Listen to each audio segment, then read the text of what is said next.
ஊருக்குள்ள கெத்தா body builder மாதிரி சுத்திக்கிட்டு இருக்க ஹீரோவை அந்த ஹீரோயின் லவ் பண்ணிக்கிட்டு இருக்கா. ஒரு நாள் அவன் சண்டை போட்டுட்டு இருக்கும்போது அவன் கையை பிடிச்சி வீட்டுக்குள்ள இழுத்து இந்த மாதிரி சண்டைலாம் போடுற வேலை வச்சுக்காத, அவனை லவ் பண்றான்னு ஹீரோவும் இந்த பொண்ணை லவ் பண்ண ஆரம்பிச்சிடறான். அதுக்கப்புறம் ரெண்டு பேரும் பேசி பழகி ஜாலியாக வெளில சுத்திக்கிட்டு இருக்காங்க. ஒரு நாள் இந்த பொண்ணு எனக்கு சிகரெட் அடிக்க பசங்க தான் பிடிக்கும்னு ஹீரோவும் சிகரெட் அடிக்க ஆரம்பிச்சு அதுக்கு அடிக்டும் ஆயிடுறான். சரி நம்ம கல்யாணம் பண்ணிக்கலாமான்னு ஹீரோ கிட்ட கேட்கும் போது ஹீரோ நான் எங்க அப்பா கிட்ட கேட்டு வரேன்ட்டு இந்த பொண்ணு கிளம்பி போனவ ரொம்ப நாள் ஆகியும் திரும்பி வரவே இல்லை. ஒரு நாள் ஹீரோ என்னடான்னு வீட்டுக்கு போய் பார்த்தா இந்த பொண்ணுக்கான கல்யாண அரேஞ்ச்மெண்ட் நடந்துகிட்டு இருக்கு. அந்த பொண்ணு சொல்றா எங்க அப்பா தான் ஃபோர்ஸ் பண்ணி கல்யாணம் பண்ணி வைக்க ட்ரை பண்றாருன்னு.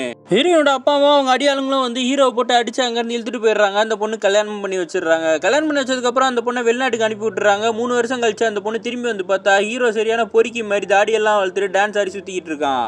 இந்த பொண்ணு திரும்பி வந்து தெரிஞ்ச ஹீரோ அந்த பொண்ணை கடத்திட்டு போய் என்னையா ஏமாத்திட்டு போனேன்னு கேட்கும் போது இந்த பொண்ணு எங்க வீட்டுல தான் ஃபோர்ஸ் பண்ணாங்கன்னு சொல்லி சமாளிச்சுக்கிட்டு இருக்கா. வெளியே வந்த ஹீரோவை அடியாளுங்களும் சேர்ந்து கொலை பண்ண ட்ரை பண்றானுங்க. அப்பதான் தெரிய வருது இந்த பொண்ணு தான் ஆள் வச்சு இவனை கொலை பண்ண ட்ரை பண்ணிருப்பா. இந்த பொண்ணு ஹீரோ கெத்தா இருக்கான், பாடியெல்லாம் நல்லா வச்சிருக்கான்னு வெறும் லஸ்ட்டுக்காக மட்டும் தான் லவ் பண்ணிட்டு இருப்பா. இதெல்லாம் தெரிஞ்ச ஹீரோ அந்த பொண்ணை கொன்னுடலான்னு சொல்லிட்டு அங்க வரான். ஆனா அந்த பொண்ணு மூஞ்ச பார்க்கும்போது இந்த பொண்ணு தானே உயிரா லவ் பண்ணும், கொல்ல முடியாதுன்னு சொல்லிட்டு அந்த இடத்துல அவன் உயிரை விட்டு இறந்தும் போயிடுறான்.